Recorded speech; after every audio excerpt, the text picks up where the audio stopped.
This offense just needs one or two plays to just get enough on the board, and this defense will continue to sink their teeth in.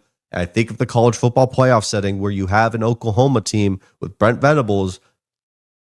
And when we get to this stage, I think something that not a lot of people talk about is if you get these defensive-minded head coaches or even offensive-minded guys more time to prepare and know what's ahead of them, that is invaluable.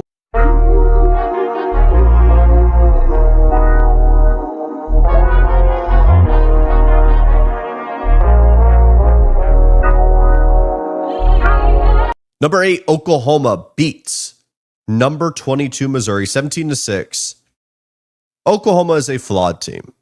Let's start this off right now. Oklahoma is a flawed program right now, and I would not want to face them in the playoff. Very similar, and I think this is a great analogy. If you follow NFL, this team reminds me of the Houston Texans. Oklahoma and the Houston Texans both have incredible defenses. Mind you, Oklahoma had this performance defensively without R. Mason Thomas, a future NFL player. They don't even have their top end pass rusher. It doesn't matter. This defense flies to the football. This defense makes a quarterback's life so difficult. And knowing what the quarterback play and that standard is within the 12-team playoff, obviously you have like Julian Sayin, Fernando Mendoza, Marcel Reed, and even then Marcel Reed isn't this hyper-accurate quarterback, Dante Moore. If you're able to get those guys to have an off day, you could easily see Oklahoma making a deep playoff run. Now, your counter to that, more than likely, would be around the Oklahoma offense. And that's why I say they're a flawed team. The Houston Texans offense, as of right now, is quite flawed. They have to find a way to create an explosive with maybe a Nico Collins, maybe one of their rookies, or maybe hope that their rookie running back makes a big-time play. Very similar to the young running back room that is in the Oklahoma offense. And John Mateer is a playmaker, but he's kind of hindered due to this injury. Now, I think Sooners fans are growing impatient with using the excuse of the injury. I do worry with a guy like John Mateer, even going into the season, one of my favorite players in the entire country, the exit or the angle that he is throwing the football has been talked about time and time again. But rarely do people talk about what is the impact of having such a low launch angle. Very similar to if you were shooting a basketball and the ball was coming out very flat.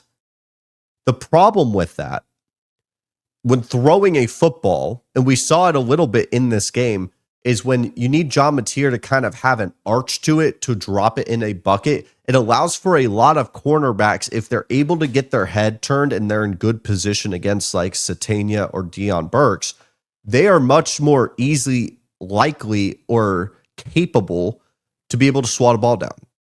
A lot of times if Mateer needs to get a moon ball, very similar to what we saw with like Quinn Ewers, I think of the one against Alabama that many Texas fans will think about, of getting it right over the shoulder, the ball dropping into a bucket. Mateer in the launch angle where he throws a football causes a lot of challenges and his inaccuracies as well. But even then, a defense like this in a college football playoff setting, that even with a Bill Perbula who returned with a dislocated ankle, went 20 for 36, 231, 0 touchdowns, 2 interceptions. The overall team went for 35 carries and 70 total yards, 2 turnovers, 3 of 15 on third down, and 0 for 1 on fourth down.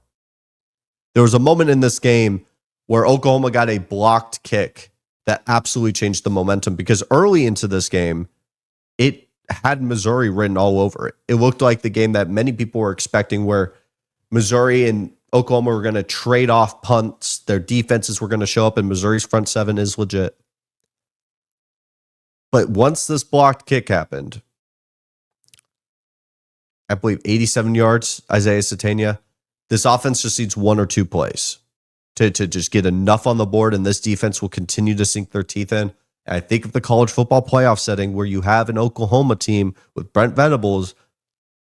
And when we get to this stage, I think something that not a lot of people talk about is if you get these defensive-minded head coaches or even offensive-minded guys more time to prepare and know what's ahead of them, that is invaluable. And I think a guy like Venables, if he's going into a playoff setting and he maybe for whatever reason, because they're not going to the SEC championship, they know exactly who they're more than likely going to face in the first round. It's just more time. As they get deeper and further into the playoffs, they're going to make a quarterback's life a living hell. Missouri this season, I mean, very similar to what we did with USC, where we have to kind of close the book. They've been out of the college football playoff race after they got boat raced by Texas A&M. This team needs to find a way to get over the hump, very similar to Penn State, in a sense that you beat who you're supposed to beat, but you can't elevate and get to that next level. You can't scratch and claw, almost worse than what we saw with James Franklin and Penn State. They at least had something in the first column when we're talking about like top 25, top 15 wins. Missouri doesn't have that. Missouri doesn't have that signature win. And I fear with all the Eli Drinkowitz noise, they may not get it in the Eli era. Maybe a better departure than or breakup than people will realize. But I still think that this team is very good. Like the defense is very good. Is it good enough to make college football playoff run? Is this era going to be good enough? That's where I begin to question it for Missouri. But Oklahoma, man, would not want to face them in the college football playoff setting whatsoever.